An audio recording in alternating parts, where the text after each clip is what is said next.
உன்னாலில் முடியாதென்று ஊரே சொல்லும் நம்பாது பரிதாபம் காட்டும் எந்த வர்க்கத்தோடும் விளையாதே.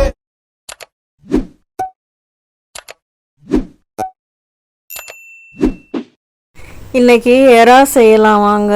அதுக்கு நான் 1 கிலோ எறா வாங்கி நல்லா கழுவி ரெடியாக வச்சுருக்கேன். ஒரு வானிலை வச்சு தேவையான அளவு எண்ணெய் ஊற்றி அதில் வெங்காயம் போட்டு வதக்குங்க. வெங்காயம் நான் கொஞ்சம் நிறைய தான் போடுவேன்.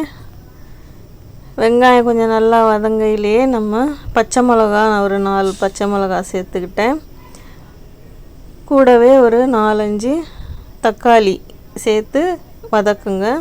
வெங்காயமும் தக்காளியும் நல்லா வதங்கினதுக்கப்புறமா வெங்காயம் தக்காளி வதங்கினோடனே கூடவே அதில் காஷ்மீரி சில்லி பவுடர் ஆட் பண்ணிக்குவோம். நீங்கள் என்னோடய சேனல் சப்ஸ்கிரைப் பண்ணலன்னா சப்ஸ்கிரைப் பண்ணிக்கோங்க, லைக் பண்ணுங்கள், ஷேர் பண்ணுங்கள். நான் 2 ஸ்பூன் இஞ்சி பூண்டு விழுது, வீட்டில் அரைச்ச குழம்பு மிளகாத்தூள், மிளகுத்தூள் 2 ஸ்பூன், மஞ்சத்தூள் எல்லாம் போட்டு வதக்கிட்டு கழுவி வச்சுருக்க எறாவை அதில் சேர்த்துட்றேன். உப்பும் அதிலே சேர்த்துக்கிறேன்.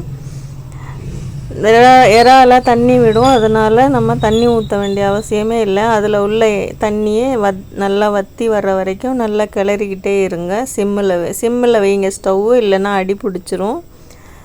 நீங்களும் இதே மாதிரி செஞ்சு சாப்பிட்டு பார்த்துட்டு கமெண்ட் பண்ணுங்கள். இந்த மாதிரி செஞ்சால் நிறைய வெங்காயம் தக்காளி போட்டு ரொம்ப டேஸ்ட்டாக இருக்கும். நான் எறா செஞ்சால் எப்போவுமே எல்லாருக்குமே ரொம்ப பிடிக்கும். செஞ்சு பார்த்துட்டு கமெண்ட் பண்ணுங்கள். வற்றி எண்ணெய் பிரிஞ்சோன்னே கொத்தமல்லி தூவி இறக்கிக்கலாம்.